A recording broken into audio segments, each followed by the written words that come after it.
Hey, I've got a story that'll make you rethink country living. So there we were, my family and I waving goodbye to the hustle of the city and diving headfirst into this charming old house in the countryside. I'm talking about a place straight out of a storybook, peeling paint, an overgrown garden that had seen better days, and floorboards that creaked like they had tales to tell. Now, in those early days, it was all sunshine and apple pie. The air? Fresher than a newly mowed lawn. Trees? Showing off their autumn wardrobe like it was a fashion show. And that house? Well, it had this cozy, lived-in vibe that just screamed, "Welcome home." But you know what they say about the calm before the storm. We started catching glimpses of these shadowy figures doing a mysterious dance on the walls. Whispers? Oh, they were there, weaving through empty rooms like secrets in the wind. And that feeling of being watched? It wasn't just paranoia. It was a silent companion in every room. Now let me take you down the rabbit hole of what happened next. So those innocent shadows we spotted, right?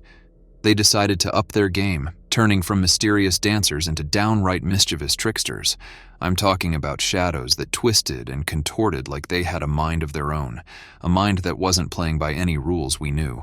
Faces started peeking out from these shadowy antics, but these weren't your average faces. No, sir. They looked like they'd seen the wrong side of a horror movie, frozen in expressions of agony that sent a shiver down your spine. Picture this. You're sipping your coffee, and suddenly you notice a face in the shadows staring back at you with eyes that seem to scream, "I've seen things you wouldn't believe." And then there were the whispers. What started as a gentle murmur escalated into a constant hum in the air, like the house itself was trying to tell us something.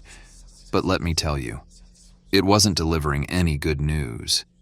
These weren't your friendly neighborhood whispers. These were the kind that crawled under your skin and set up camp in your mind.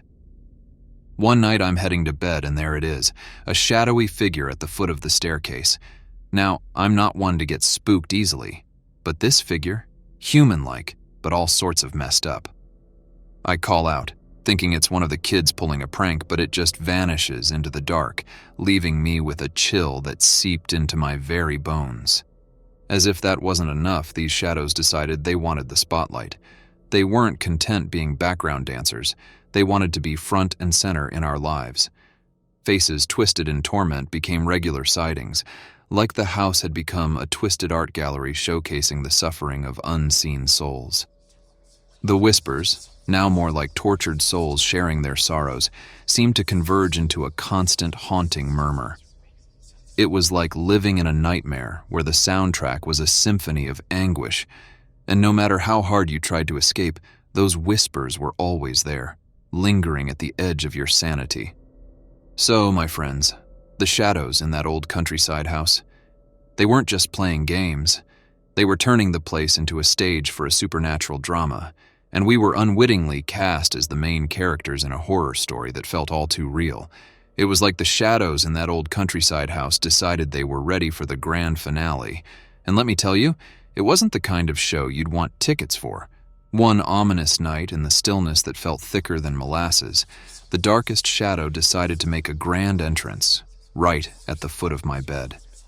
Picture this, a void darker than the rest, sucking in all the light and warmth.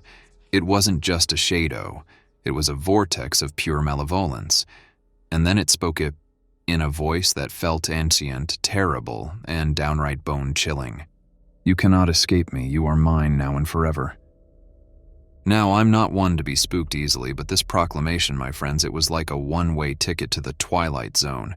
I woke up in a cold sweat, heart pounding, realizing we were in deeper trouble than any of us had ever imagined. That's when it hit me. We weren't just dealing with some run-of-the-mill ghostly shenanigans. This was some next-level supernatural tug-of-war, and it seemed like the house had claimed us in ways we couldn't comprehend.